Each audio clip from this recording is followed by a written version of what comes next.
What will distinguish you? How will you know the presence of God? Favor with men and with God, as was the case of Jesus. How will you know you have the presence of God? You have rest. Come to me, all you who labor, and I will give you rest. How will they know the presence of God? God's provision of our needs.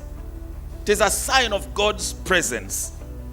Contentment. Paul says contentment, godliness with contentment is great gain. Because other guys have money also, who are not Christians. Am I right?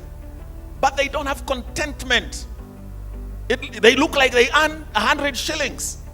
They're earning millions, but they are so upset in their lives. They don't have contentment. The miracles of God in our lives, such as healing, are a sign of God's presence. When there is God's presence in your life, there is the voice of God. I am not saying that God will protect you every time. Sometimes He allows you to go through stuff. But if you have walked with God for 20 years, 15 years, 5 years, there needs to be some kind of sense of divine guidance and protection. Second point, the divine disclosure. Moses said, show me your glory. And here is what God showed. Through words and through action. First of all, He showed that He is the God who hides information. He said, you cannot see my face, but you can see the back. It seems to me God is saying, I'm not going to tell you all the time what will happen in the future. You have to live in uncertainty to some extent, but you can see my back. You can see what I've already accomplished. God is not going to tell you what will happen or whether it will happen, October 26th. If His Son would even say, I don't even know the day I'm going to the earth. Matthew 24. And then Deuteronomy says, 29, the secret things belong to God. So you can stress yourself trying to know the future, and God has decided not to show it.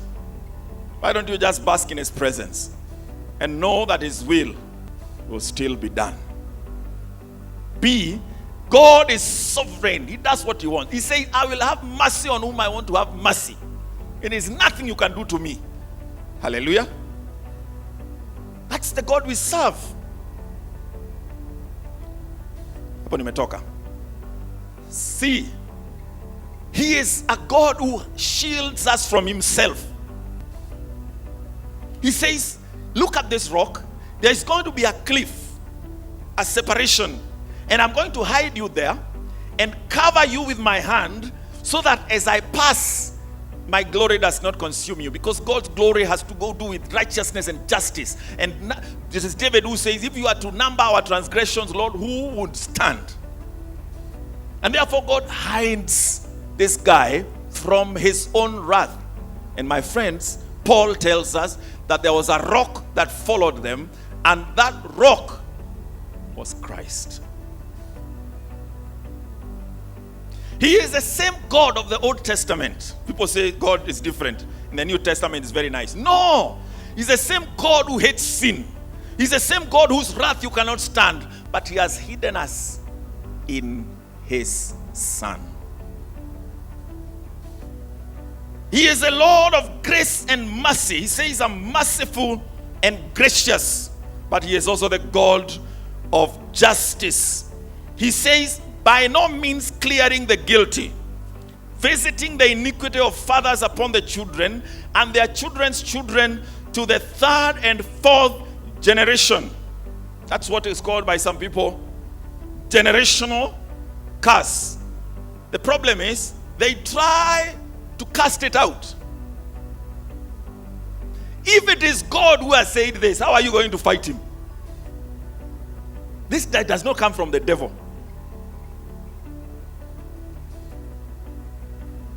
God says, the sins of your father and your grandfather, if they were wicked, how many generations? 4 generations. That's the word of God. So, all the things that were done are on you by your father's side and your mother's side. That's how bad life can be, my friend. That is the word of God. And Jesus said that heaven and earth can pass away, but his word cannot pass away. So it is true. Those things of your family are following you.